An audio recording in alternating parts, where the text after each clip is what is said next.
Welcome to Byte-Size Impressions, everyone. I'm Mike, and this, not in the middle of November, late November, sometime in early December, in order to kind of cap off the year with an award show or something, but this is the time of year that I feel that most people out there should be curating their best of 2023 lists, because how can you make a best of the year list if you haven't even had an opportunity to take a look at all of the games that have been released? And in regards to that as well, I think the whole list thing makes more sense when you're trying to come up with a single list for an entire organization of people, right? But for individual content creators such as myself, I've always preferred to just sit here and say, these are my favorite games of the last year, or the most disappointing. And to be perfectly honest, I'm not really particular about these lists either. In fact, last year I didn't even make a list because I instead opted to highlight one single game because I felt that strongly about it. And that game was Elden Ring. Now, unfortunately, I don't feel great about making a number of definitive statements regarding 2023 because a lot of the titles that I wanted to sit down and play, they've been sitting around and collecting dust. I have been dealing with tendonitis for the last month and a half or so, and that forced me to sideline games that I wanted to play, such as Super Mario Brothers Wonder, Super Mario RPG, Forza Horizon, Lords of the Fallen, Lies of P, Alan Wake 2, Resident Evil 4, the list goes on, because I simply didn't have the time this year, either when the games came out earlier in the year or at the end of the year. I just wasn't in the game anymore. So what I'd like to do instead to kick off 2024 is I'd like to discuss the games that I did play in 2023, at least for a significant amount of time, along with some brief opinions about each of them. And then I'd like to move on to a list of things that I'd like to see. And this is not like realistic, like these are things that are probably going to happen, so I'm going to put them on that short list, but just like pie in the sky ideas, things that I'd like to see in 2024. So the first game that I played this year was the Dead Space remake, and it is absolutely phenomenal. Now, if you're a survival horror fan, you've undoubtedly played Dead Space at some point in the past, either on the Xbox 360, the PS3, or your PC. And if you're anything like me, you were probably a little concerned about how the remake was going to be handled because, Electronic Arts, they have been doing better in recent years, but I don't think they've completely shaken off just how kind of scummy they were with how they were treating games for a while. But this remake is exactly what a remake should be. This game is like 98.9% the original Dead Space. It's all the same creatures, it's all the same mechanics, it's the same maps, it's the entire game. The only things that they've done differently are little changes that sort of make sense. There's one spot in the game, if my memory recalls, there was like an anti-gravity room, and you would turn your gravity boots on so that you could actually stand somewhere along this spherical shaped room, and you would kind of push off with your feet. And once you committed into launching into a certain direction, that was it. This time around, however, and there were a lot of difficulties, by the way, because there were, monsters that would try and, take you out while you were going across the straight line across the room. And it was kind of clunky, and they've decided to change that a little bit for this game. Now you can actually maneuver through the anti-gravity space, which makes it a lot more immersive and a lot more fun. And there's a lot of little changes like that that don't change the game, but actually heighten the experience in 2023. Survival horror fans have eaten very, very well this year, and Dead Space was a great way to kick it off. Now, the next game that I played this year wasn't even a 2023 title, and it was The Last of Us Part 2. I played this game for like 5 or 6 hours after it initially launched way back in 2020, but I had to drop that game because it was just hitting way, way, way too close to home. It was really depressing. And while I know that's nothing new for this particular franchise, the game dropped just like a few months after all the shutdowns had begun in 2020 due to the pandemic. And the narrative of these games take place in a post-apocalyptic world that had fallen due to its own pandemic. So yeah, I had to move on from that. And because HBO had just finished airing its first live action season of The Last of Us, I figured once that was over, that was just as good a time as any to jump back into The Last of Us Part 2, and I did, and I played it all the way through to the end. And what can I say? So many people have already had so many comments about this game over the course of time, and I think it really is a solid experience. Gameplay wise, it improves almost. I mean, it's very familiar, but it kind of drastically improves like how you're able to maneuver in any situation compared to the first game, which I really appreciated. The locations were really large. The scope of this game was pretty large. I really appreciated my time with it. And by the way, as far as appreciating things, this is probably the most impressive game I've ever seen in a graphical sense. And this was a last gen game. It's rare for me at this point to see current generation games that look as impressive as The Last of Us Part 2 does. I mean, every little thing in this game, you can walk inside of an abandoned shop. The windows are broken out, and maybe it was carpeted on the inside, some hardwood flooring underneath, and you see a realistic sense of dust, dirt, debris, and ransacking that's taken hold of this place, the weathering that's gone in inside of the building since the windows have been out for who knows how long. I mean, every little room, every inch, every centimeter, every millimeter that I've seen in this game is meticulously crafted to look very lifelike, very photorealistic, and it really immersed me in the game, unlike so many other games that I've played. So the game is hitting on how it feels to play. It's hitting in a visual sense. And one of my favorite parts of the game, my favorite part of the game actually, is the thematic element that really takes a really good look at what someone's going through when they're dealing with very severe trauma. I mean, we see this sort of a thing all the time in The Walking Dead, as well as the duality of people, stuff like The Walking Dead and other zombie apocalypse sort of stories. They tend to want to really let us know that there's no such thing as just black and white, protagonists, antagonists.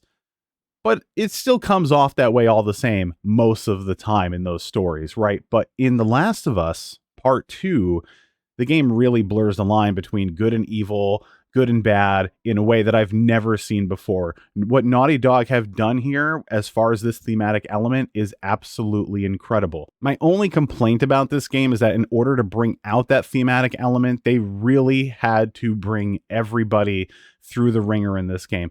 Now, The Last of Us is no stranger to horrible, awful things, as I've said before. But I feel like in The Last of Us Part 1, all of those moments were earned. Everything was paced out to feel like it was happening very organically, and I don't really feel that way about The Last of Us Part 2. I feel like the writing in The Last of Us Part 2 is done in such a way to really manipulate the audience in order to drag them along on whatever journey the writers wanted to drag them along on. It doesn't feel earned. The end result, I think, speaks for itself, and I think that they probably made the best move, because I do also appreciate the fact that they were kind of bucking what everyone expected was going to happen, and they decided to take things in a little bit of a different direction in this game. But I don't think the writing was the strongest suit of this game, and in that respect, narratively, I do think that the first game was a little bit better. But overall, if I have to take everything into consideration, The Last of Us Part 2 was a better game, and I'm actually kind of looking forward to playing it again in 2024 after the remake comes out. Not remake, it's a remaster, but you know what I mean. We're actually going to be getting a native PS5 version in January of 2024.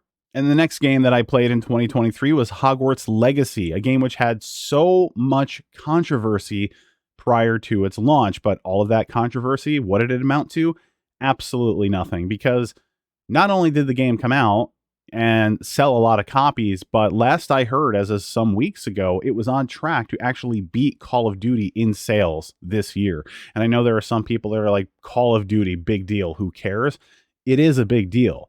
Call of Duty is the number one selling game year after year after year. And in the last 15 years, only 2 games have managed to dethrone it. And both games were by Rockstar Games, Grand Theft Auto 5 and Red Dead Redemption 2. So for Hogwarts Legacy to come along, despite all of the pressure that it had against it prior to its release, and to sell like it has, and let's just be clear, the Wizarding World has a very large, very feverish fan base, so they were hungry for this.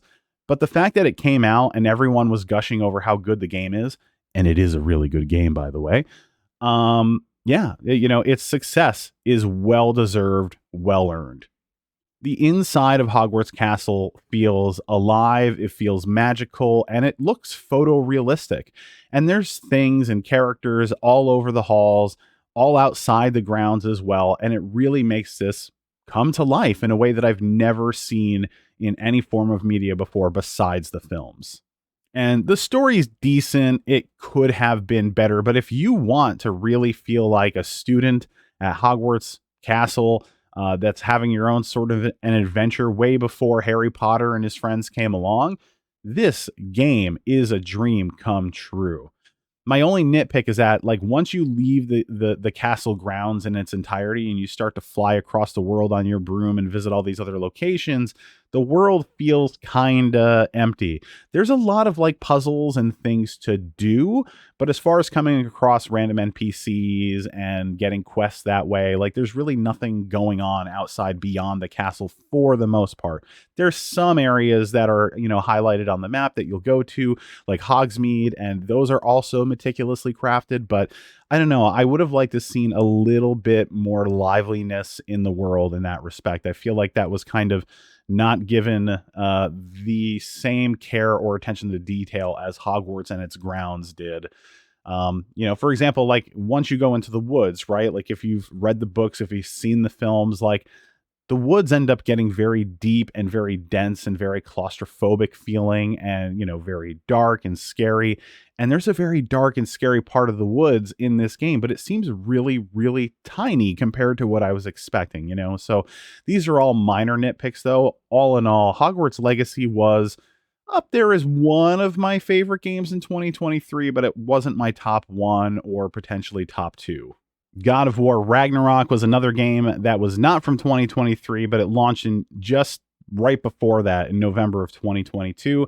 I played at least half of that game when it launched, but because I had just played 2018's God of War in its entirety prior to its release, I ended up getting some fatigue halfway through this game and I had to stop. What also didn't help is that the first several hours of this game, at least, there was so many cinematics, and then it would relinquish a little bit of control to you for some combat and exploration for a little bit, but it would quickly take it back from you, and then even at times throw you on these on rails moments where the only thing that you were able to move around was the camera. And after several hours of this game, I was sitting here saying, can you just let me play this game, please? Now, the game does open up even more shortly after that and allows you a lot more opportunity to explore. One of the things that this game does better than its predecessor is that the side quest content, it's pretty much in the side areas of the world that you really don't even have to do much in. It's pretty much all there just for side content, but these areas are massive. They are cavernous. They kind of wind about a bit. There's some, outside open worldy kind of exploration that you can do. And there's a lot to find and a lot to see and a lot to do. And the attention to detail in these side quest areas is absolutely immaculate. And in some respects, I feel like these parts of the games are even better than the main story.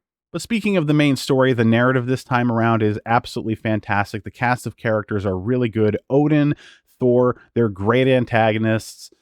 And I think the biggest thing for me that I really appreciated with this game overall is that they managed to actually make Atreus not just like a likable character, but a great character. In 2018's God of War, Atreus was young. He was really just sort of trying to figure out what the hell was going on. I mean, he's usually been home with his mom while Kratos was out, doing the provider thing, and he was rarely home. And when he was home, he was quite gruff. So all of a sudden, you have these sort of gods from this other mythology that are sort of beating on their door and wanting to come for them. And, Atreus has to kind of like learn how to like man up really, really quickly. And he didn't really have a lot going on in the 2018 game as a result of that. He was just like swept up and lost in everything. And he was trying to deal with all of that as well as his feelings for his father in an emotional sense. I don't know. He was just kind of like stunted, it seemed, a lot of the time. But in this game, he's incredible. Not only that, but the relationship between Atreus and his father, Kratos, in this game is really fantastic. It evolves, it's touching. Um, uh, Obviously, if you have a PS5 and you have not played this game, you really need to. God of War Ragnarok was a solid game. And by the way, they just released a pretty substantial piece of DLC that includes more story for Kratos. And from what I understand, it's about 10 hours of gameplay that you can get out of it. I'm sure you could probably have more replay wise. And by the way, it's free. That's support for a game, ladies and gentlemen. I'm always going back to games that I have been wanting to play for a super long time and didn't get around to, or games that maybe didn't really scratch an itch the first time that I played them for whatever reason. And this time around, as far as the former is concerned, I finally got around to trying Star Wars Jedi Fallen Order. Yeah, I didn't get around to that until this year. I figured the sequel came out. I figured if I liked Fallen Order, I would play through that game, get the sequel, and play through that. But that it just didn't work out that way. I bounced off of this game pretty quickly. I played it for about 6 or 7 hours, honestly. And the gameplay is like part Tomb Raider Uncharted and part Dark Souls light.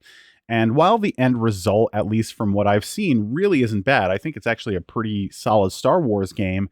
When there are games like Bloodborne and Dark Souls and Demon Souls and Elden Ring out there that already exist, this game just wasn't cutting it for me because while it was a decent Star Wars story and a decent Star Wars game, from the gameplay mechanics, I was just saying to myself the whole time, I'd rather be playing a FromSoft game.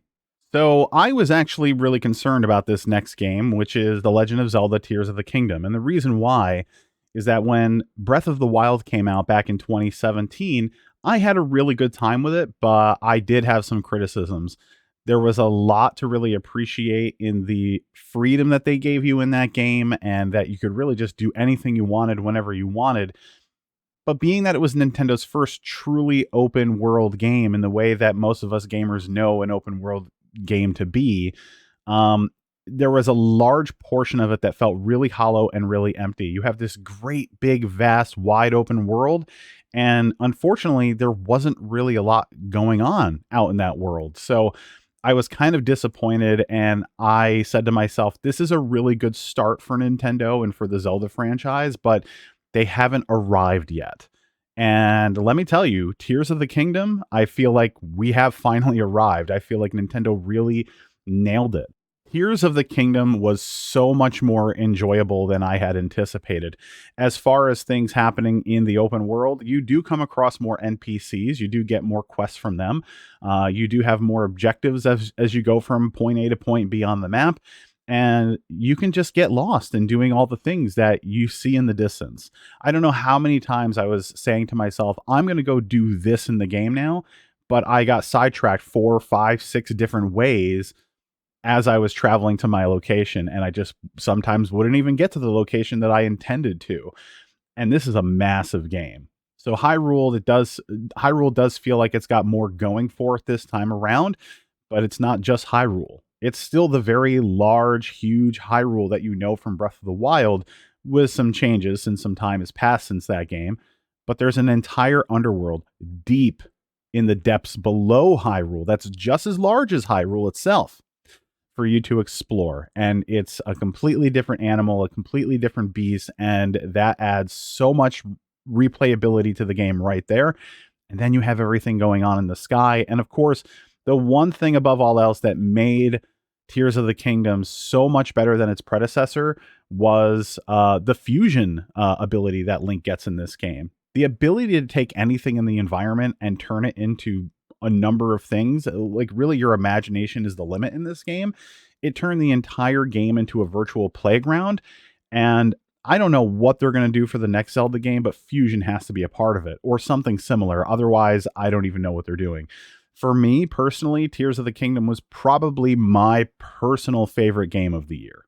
The reception to Diablo 4 was really curious. When that game had its beta, and then once it finally launched, like the first couple of weeks, everybody that played that game, they were falling over themselves, tripping over themselves, in order to praise this game for being so much better than Diablo 3 and to say it's what Diablo should have been all this time, and this is what the game should be. And then after you get about 3 weeks to a month out, the tide begins to turn. You have people who have invested hundreds of hours into the game complaining that the game's not great, there's not enough to do. Right, sure. You spent hundreds of hours in Diablo 4 because it's a terrible game. Get lost with that. I can't take anybody who invests hundreds of hours into a game and then turns around and says it's trash. I can't take those people seriously. I think that they take the game too seriously and they sort of elevate it to a point in their mind where it just can't be good.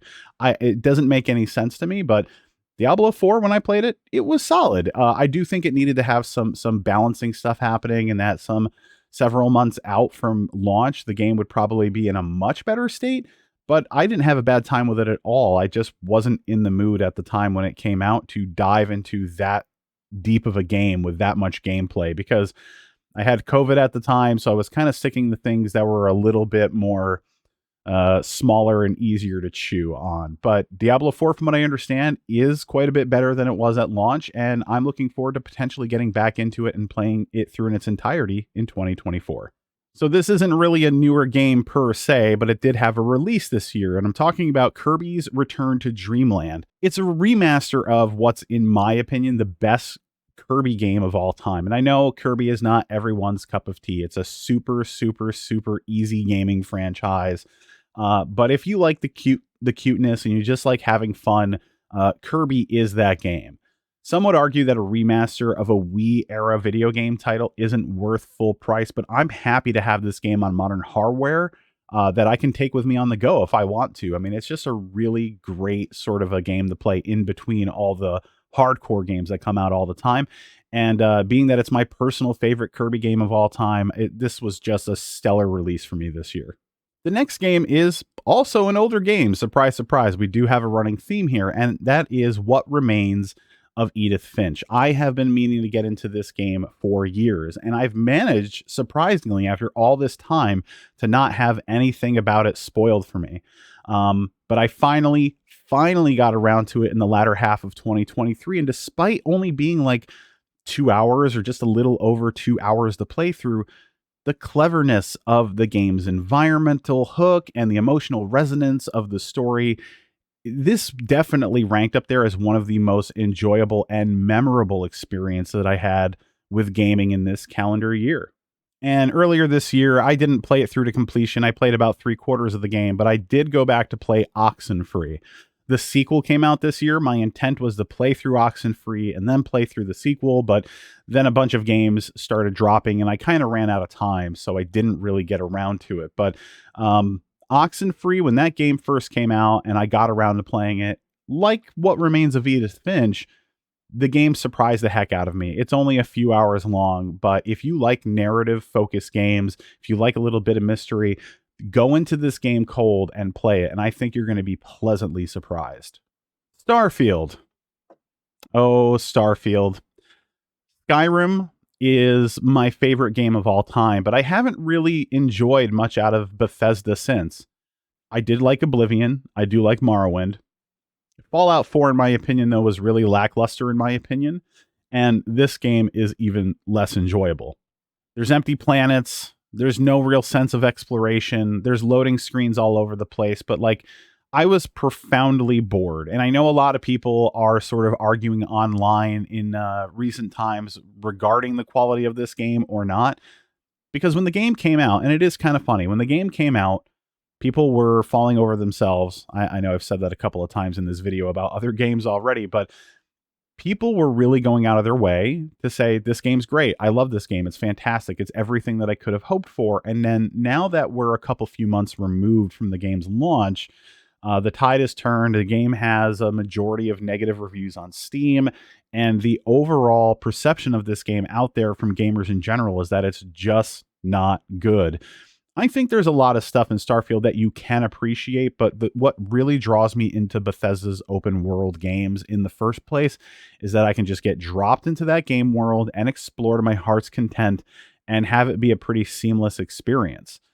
In Starfield, though, you have to go to a lot of different locations by doing fast traveling, and that really just isn't what I'm looking for in a Bethesda game. So this one is just not for me. If I had to say what my most disappointing game of 2023 had been, it's got to be Starfield, unfortunately.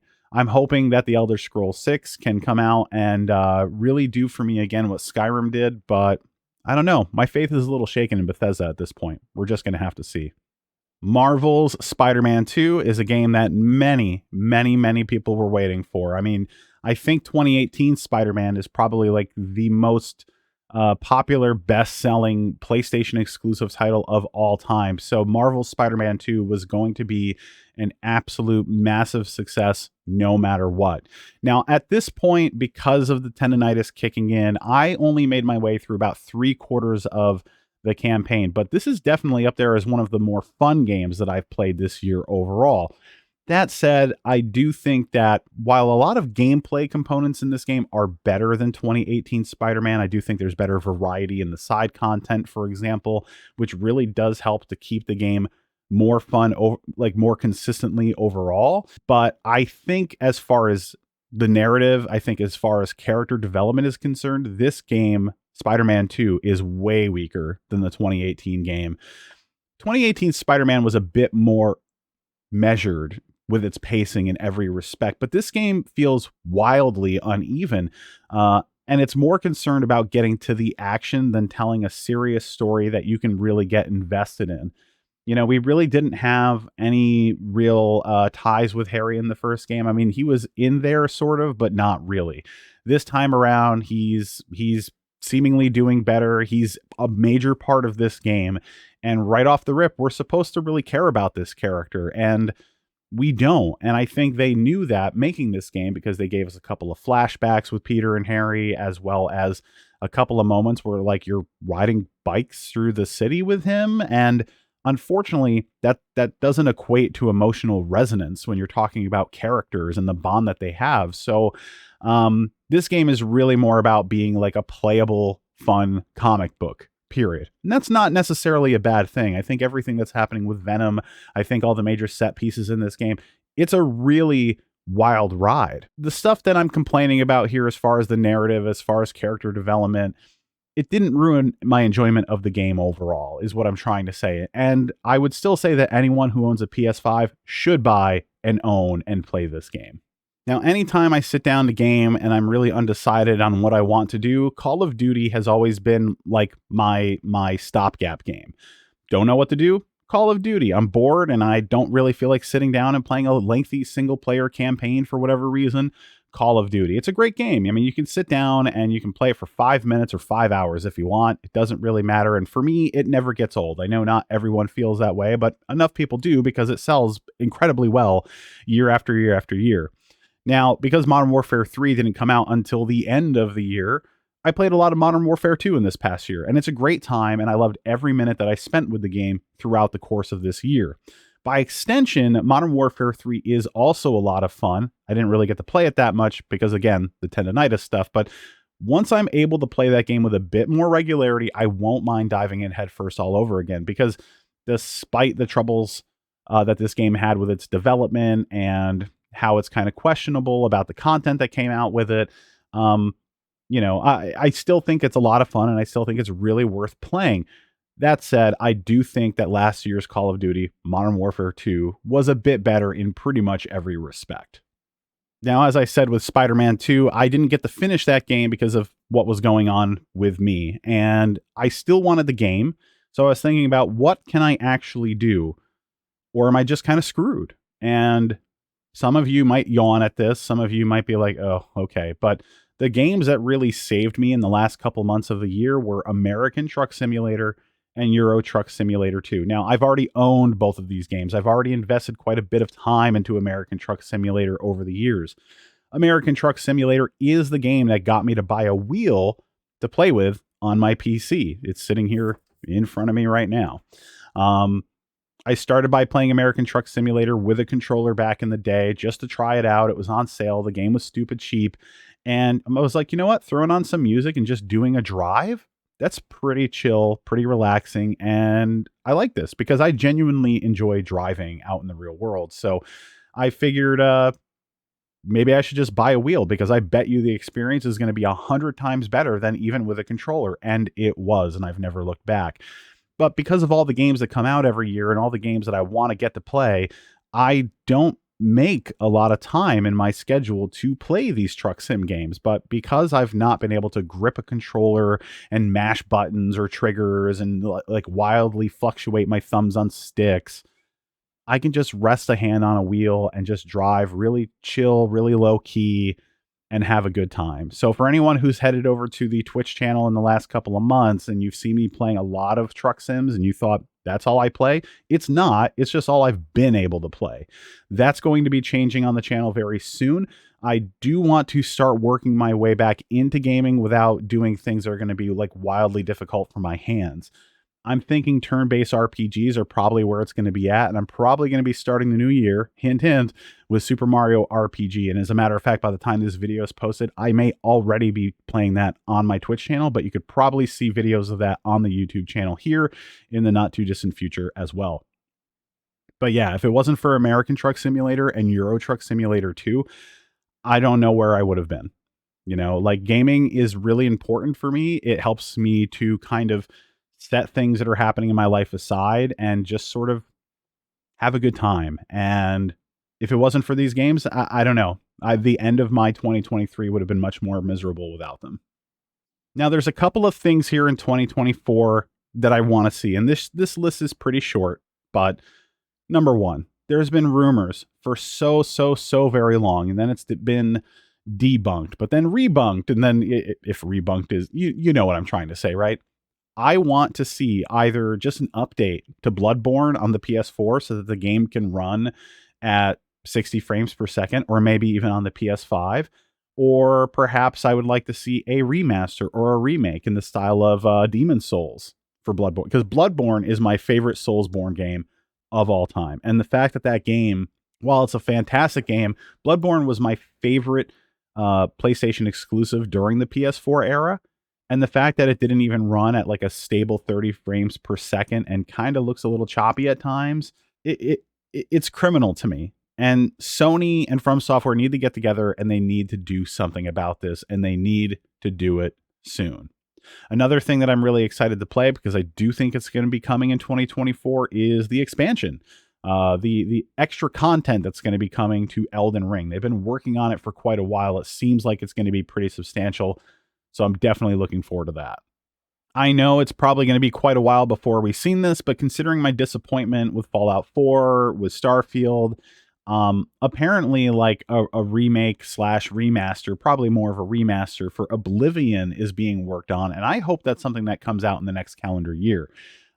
Because I really enjoyed Oblivion, and I think a fresh coat of paint on that would make it really nice to revisit again soon, because it's been years since I've played that game and I have been wanting to go back and revisit it, and I can. It actually looks really great on a Series X console, because I think it's upscaled to 4K and runs at 60 frames per second, so it looks pretty beautiful as a result. But I don't know, I just haven't had time to work in that massive of a game into my game schedule because of everything else that's always coming out. So I'd love to see a remaster of that in the pretty near future.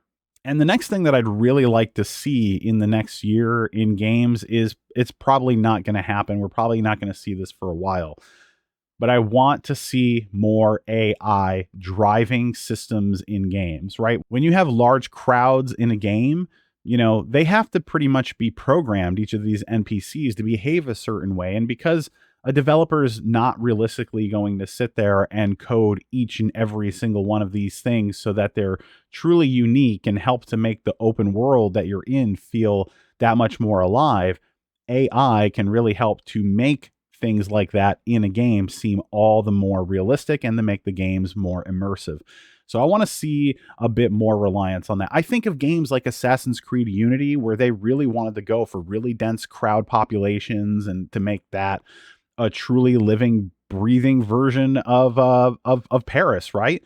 But unfortunately, was it Paris? I'm going to have to go back and check on that. Sorry, I'm kind of doing this on the fly here. But you get what I'm saying, right? Like if the crowds in that game were able to maintain their density, but also have a much more realistic like cycle for what they're doing on the day to day, or even how you interact with them, I mean, it'd be a game changer in this game industry, and I know that they're looking into this, right? They have to be.